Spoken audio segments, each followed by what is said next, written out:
Welcome back everyone. Today we are going to shift to a new unit of evolution, that is the study of phylogeny. And in first we are going to study the phylogenetic tree. So what is the phylogeny?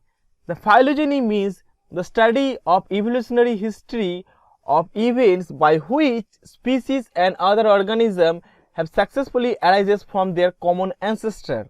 And we study this by the formation of a branching diagram that depicts us their history and their closeness and relatedness of different species, and this tree is known as the phylogenetic tree. So before going forward, we need to see what we are going to learn here. At first we will be introduced to the phylogenetic tree, then we will know some characters of phylogenetic tree and its limitation, or you can say its different formation of different phylogenetic tree, and after that we will know how to visualize a phylogenetic tree, how to construct a phylogenetic tree, and how to choose a phylogenetic tree from a group of trees. The selection of phylogenetic tree will be knowing in the later section. Now after that we will be going through some limitation and the importance of phylogenetic tree in case of the evolutionary biology.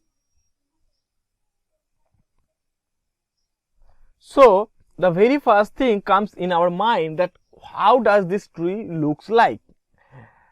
Here you can see in two examples. In the first example, the phylogenetic tree is aligned as in horizontal method, and in the second one it is depicted in diagonal view.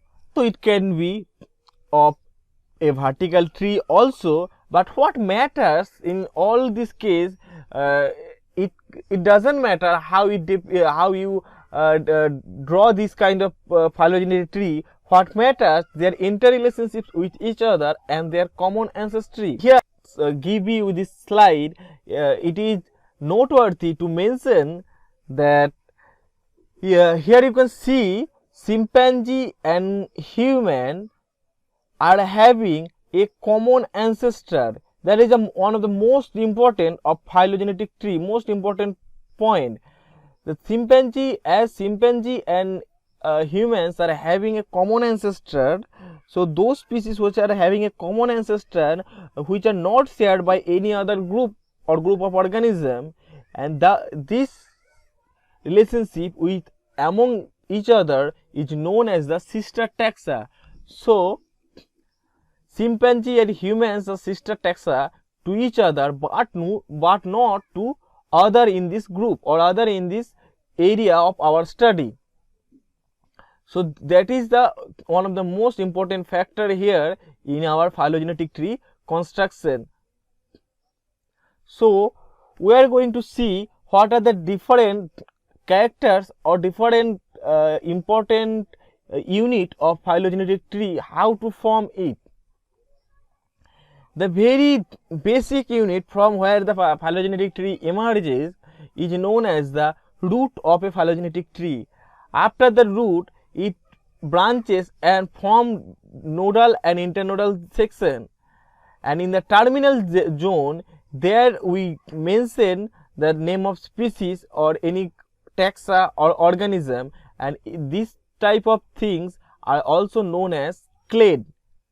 So in the terminal section we can have a species, we can have a organism, we can have a totally family, we can or a portion of gene from the mitochondrial DNA or from the nuclear DNA. So you can study in various ways.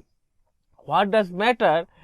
The node section represent their common ancestor, and if we are interested in study of human and mouse or their genetic sequences, so if this is our zone of interest, so the remaining group, that group which diverge far from our zone of interest will be known as the out group, and our zone of interest will be known as the in group.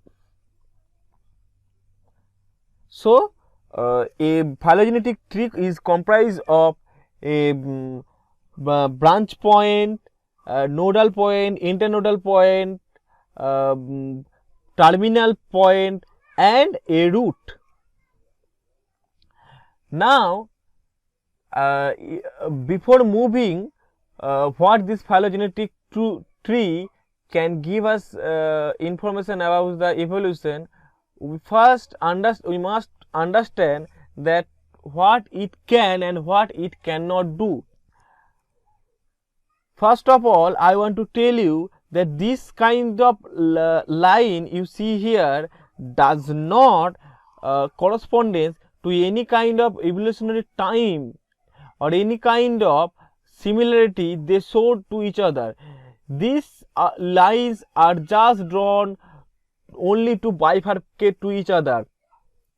For example, if you consider here the line of chimpanzee is small in respect to the fishes, that doesn't mean the chimpanzee took less time to emerge than the fishes.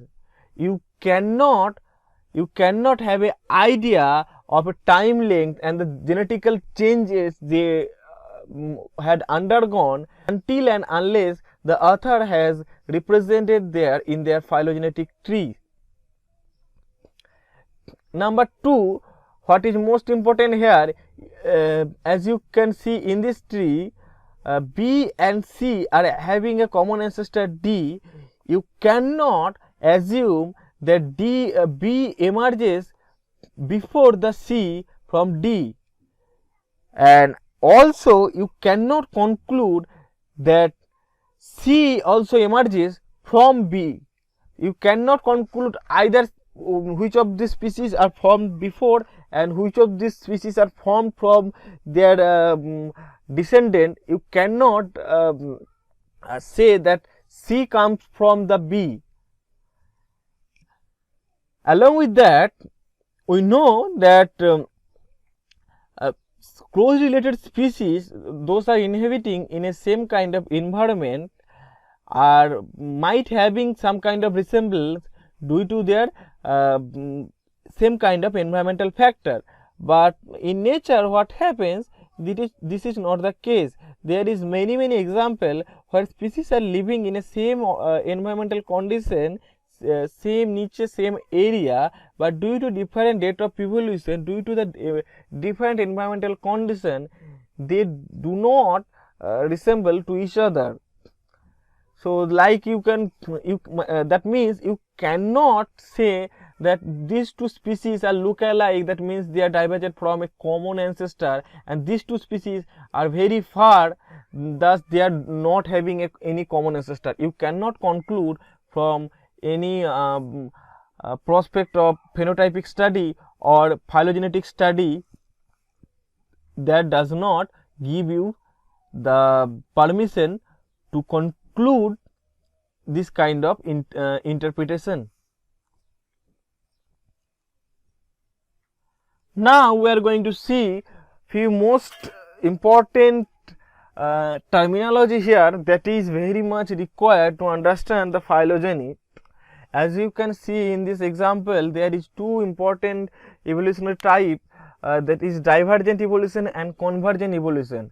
To remember it very precisely, notice that di in the case of divergent evolution, di means the different when the evolution of different species having different environment, and all the species are emerged from a common ancestor, that is the same ancestor but different environment, same ancestor but different environment, as in this case of finches on the Galapagos Island, which are emerged from, it will be best to say radiate from a common basic ancestor of a finches, and from a single point they are irradiated in 14 to 15 lineages, and thus adaptive radiation is a very bright example of divergent evolution. And what happens in case of divergent evolution, as due to their shared ancestry, they are sharing phenotyping and genetic similarities. This kind of similarity between the organism which are having the same ancestral species is known as the homologous sequences or homologous species. In contrast to the divergent evolution, in case of convergent evolution, it happens in in different species that are having different ancestor but are living in the same environment, and thus due to living in the same environment, those species are going to adopt few habits that are totally similar to each other, like in case of dolphins and fish, which both of these species are living in seawater. Thus it is a must to develop a flipper for their swimming purposes. So in contrast to the divergent evolution, this kind of changes or this kind of similarity in convergent evolution of two species that are having totally different ancestors, they emerge a new adaptation, and that is known as the analogous adaptation, or the sequence known as the analogous sequence in organisms that are having totally different evolutionary lineage. It is the most important here in case of the analogous sequence. Homologous sequence can be found in two types, either orthologous and or paralogous sequence. What happens in case of orthologous gene? Orthologous genes from ancestral genes that are having a sequence and that emerges or that is diverged from a ancestral sequence due to speciation event by geographical or phylogenetical isolation, and these two sequences are having almost lookalike sequence, but all the sequence or all this genetic sequence are residing in two different bodies. Remember here, in case of orthologous gene, they are coming from a same ancestor and they are divergent due to phylogenetic splitting, and they are residing in two different bodies. Thus this kind of similarity is known as the orthologous sequence, and these species are known as the orthologous species to each other. In contrary to orthologous gene, formation of paralogous genes happen when a ancestral gene duplicate and divergent inside a species. Within a species, the formation of two genes is known as the paralogous gene. To understand it more vividly, we can have an example of a hemoglobin and myoglobin gene, which are basically formed from the globin gene family, and after the formation of jawed vertebrates, this hemoglobin gene diverged into two different subfamily, alpha subfamily and beta subfamily. But after the existence of the placental mammals, this beta subfamily also diverged into few more subunits, and as you can see here, in primates it's are having three more subunits of beta subfamily, that is A gamma, G gamma and epsilon. And thus if you consider in a single organism almost similar kind of genetic sequences, and these subunits are considering to each other as the paralogous genes. Whereas if you consider a hemoglobin beta subfamily of human with a marsupials of Australia, it will have similar kind of sequence, but due to the divergence, the sequences will be known as the orthologous genes.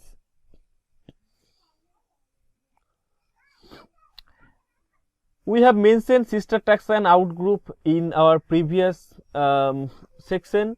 Now we are considering the anagenesis and cladogenesis. Anagenesis means the formation of a few features or splitting within the single lineage or within a single species, as in this case is known as, this process is known as the anagenesis, whereas in formation of two or more descended lineage from a single lineage, and this branching pattern is known as the cladogenesis. So cladogenesis means the formation of different lineage from a branching lineage into two more descended lineages, not a single lineage, two or more lineage is known as the cladogenesis. And in case of anagenesis, it is a single lineage and the splitting happen inside a single species. Now here we can observe three different contrasting picture, where in the first group we can see here is a group ABC is ABC along with its common ancestor highlighted as group 1. In this case, in group it is highlighted in group 1 because if we want to study here with considering all the descended from a common ancestor species, this type of study or this type of group will be known as the monophyletic group or clade.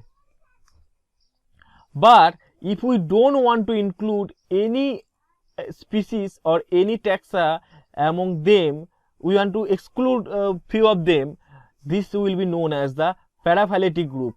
So the difference between the monophyletic group and paraphyletic group is just there is a less of one or two or more species in the group.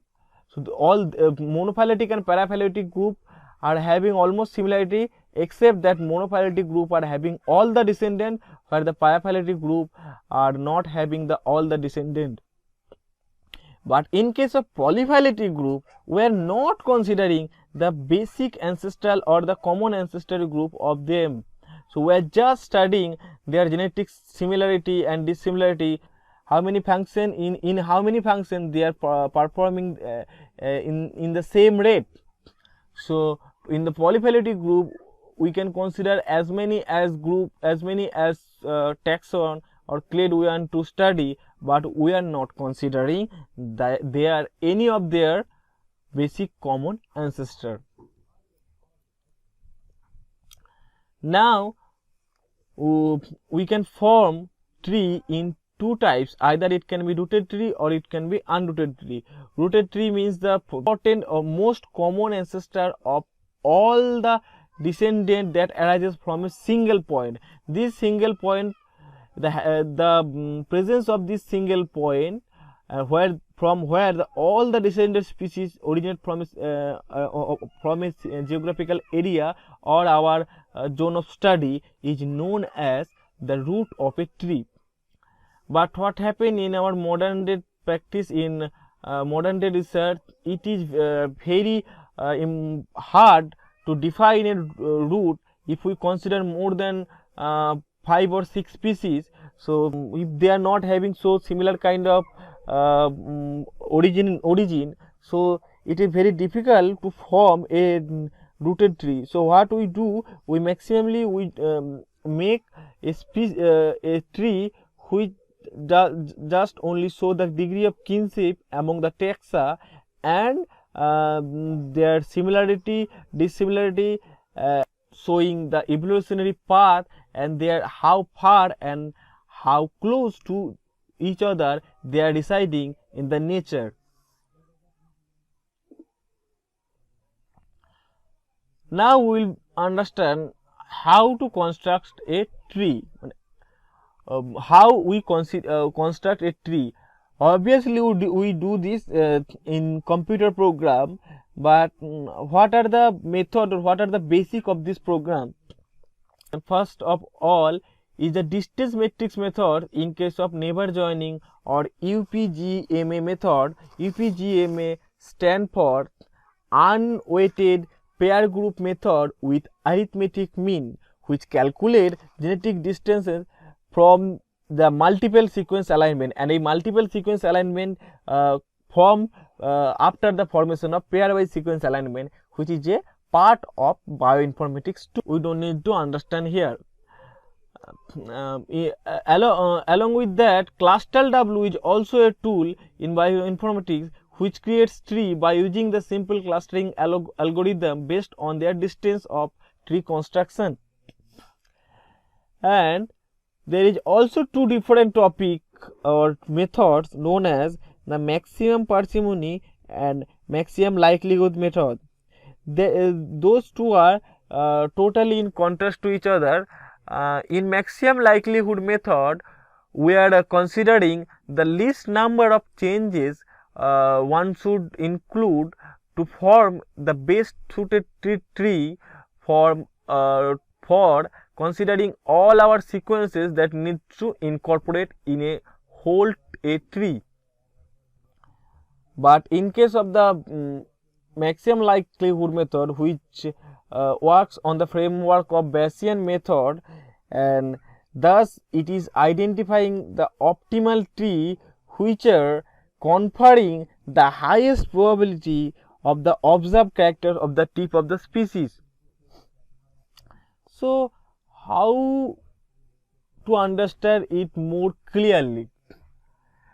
Maximum likelihood is totally dependent on the computer program. We also do maximum parsimony in computer program, but we can understand the basic of maximum parsimony in an example that is given in the right side. If we consider less number of species, because if we consider 3 species, the probability of having a tree will be 3. If you consider 4 species, the probability of having a tree will be 15. If you consider more than 10 species, the probability will be rises up to the 40,000 number of. So thus we are taking here 3 example of beetles and a sequences which need to align with each other, and we need to find in how this sequence can be found in all the species, and if this sequence are found in all the species, how to form this tree, and how far and how close all these 3 species are correlated with each other. Now look at here. Here I have mentioned 3 type of possibility, either 1 to 3, either 1 3 2 or 3 2 1. Now we will observe the how to calculate what is the minimum number of changes it requires for the choosing our base tree. Now look at here. It we will first study about the column 1. If we consider we have one column, in the number 1 column you can see the ancestral sequence is A. So we will put A every type of example. If we put A, we are having A in all sequence, we are having in A here, A here, A here. So we are just looking at the number 1 column. So if we put A here, so look how least number of changes were need to done here. First, if we consider A here, the 3 will be obviously A. Okay, we don't need to change here. After that, in species 2 we are having A, but we need to have C. In species 1 we are having A, but we need to have C. So in those sequence we need to have C. So as this organism are having a common ancestor, so we just need to change in their common ancestor, and it is already going to automatically form C in both this.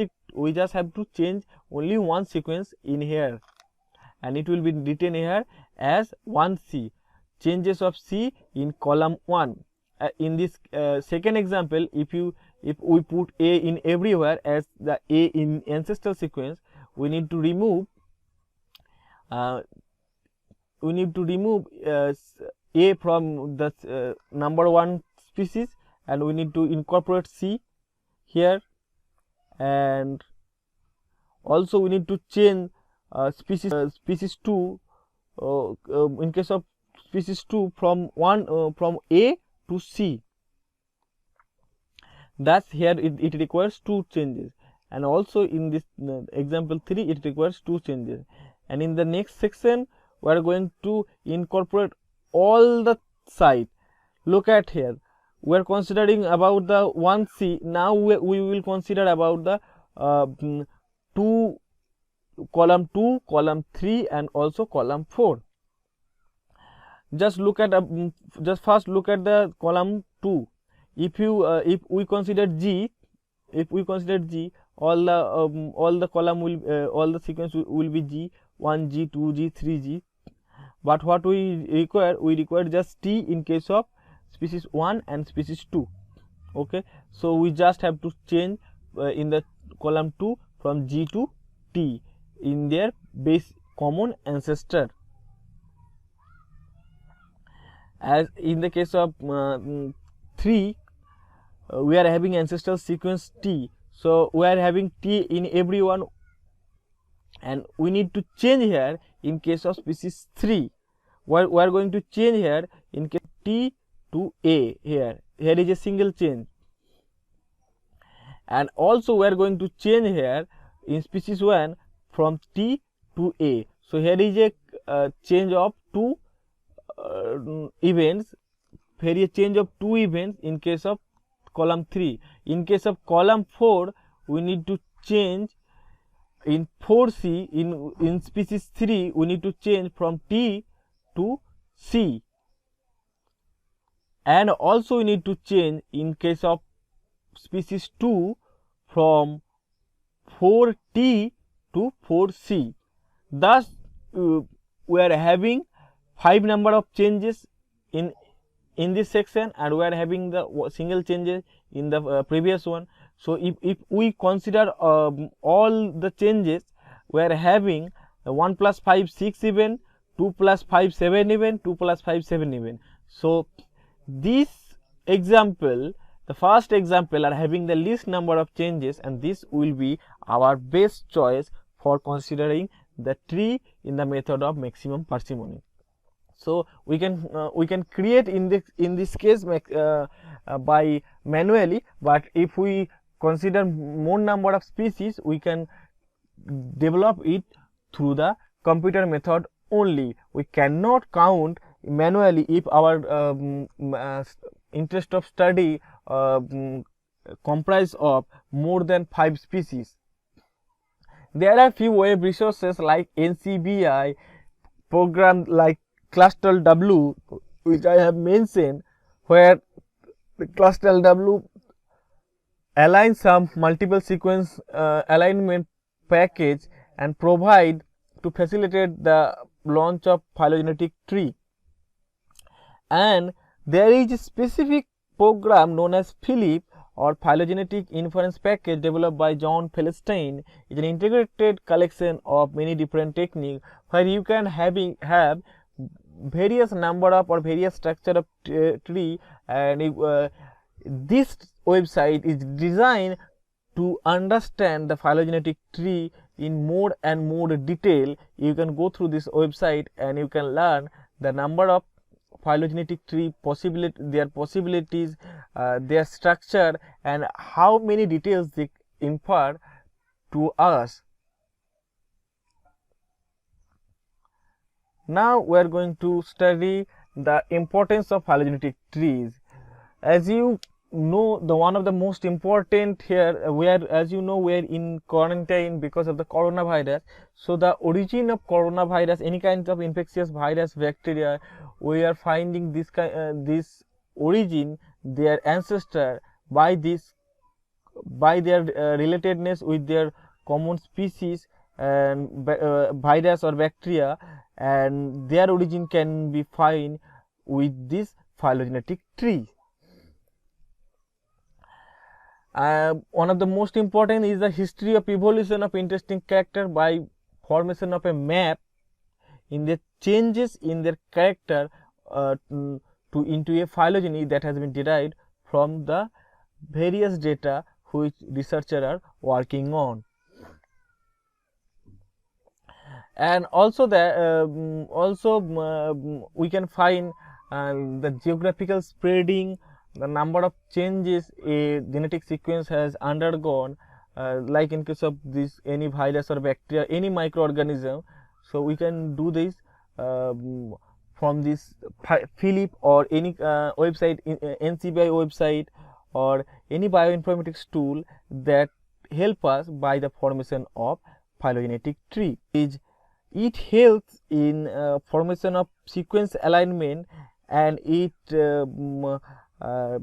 derives gene structure and helps in the formation of protein structure prediction, and it allow us to confess the protein structure probability in the biotechnological research.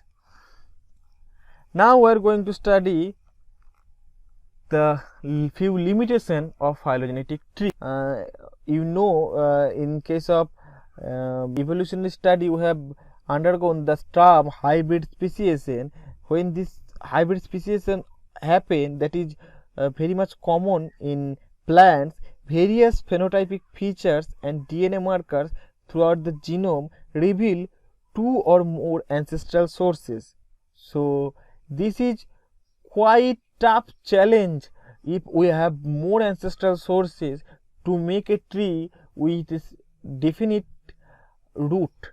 Or one of the most talked limitation of this phylogenetic tree is it is unable to account for the length of time a genetic sequences has undergone and the events it correspondent, how much time it took.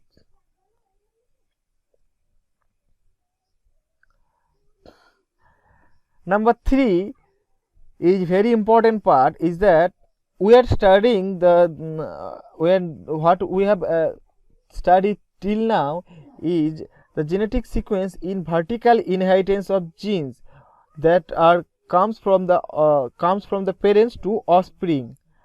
But what happened in some species, horizontal gene transfer occurred where the genome of some eukaryotes and insect transfer their gene, like in case of aphids, the formation of carotenoid biosynthesis gene from the fungi, and in case of bacteria, they do transfer their plasmid from one gene, one organism to the another, or their one cell to the each other.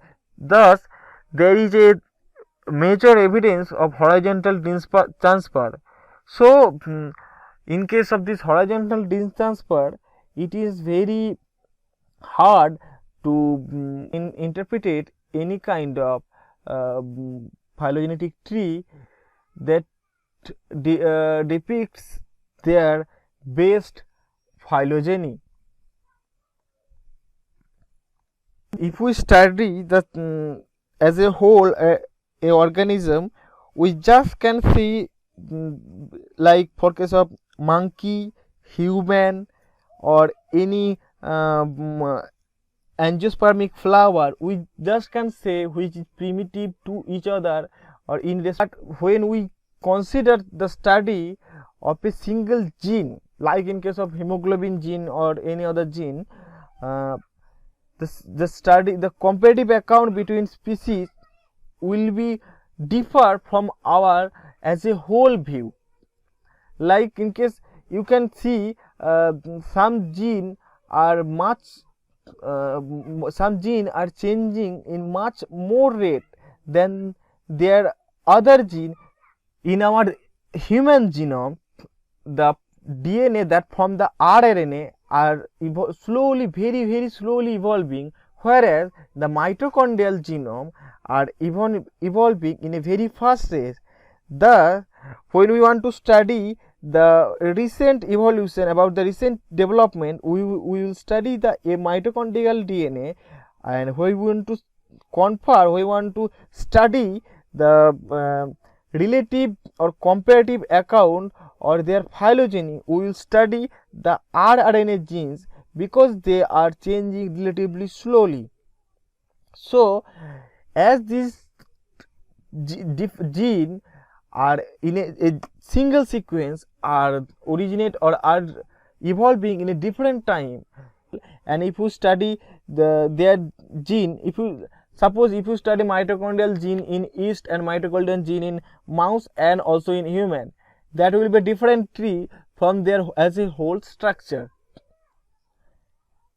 And at last, there is a occurrence of homoplasy, that is the independent evolution of character or character state in different taxa, and that includes convergent evolution, parallel evolution and evolutionary reversal. Parallel evolution happens when two character states are happening in a same rate, in a same way, in two different lineage that are having two different ancestors.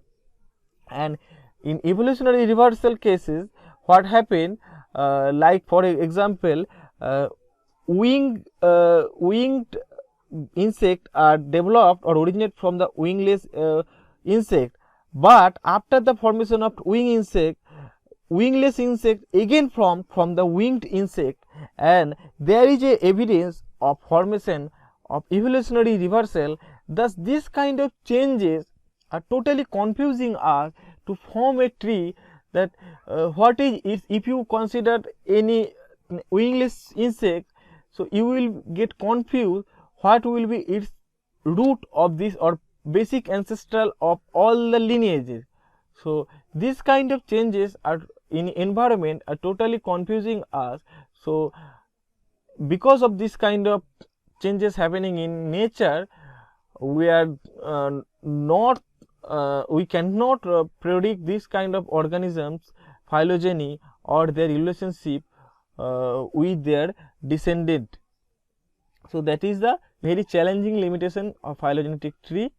Here I have put forward a question for your understanding. If you understand the topic, answer the question, and you can write your answer if, either in this comment section, or you can write a mail in our departmental mail.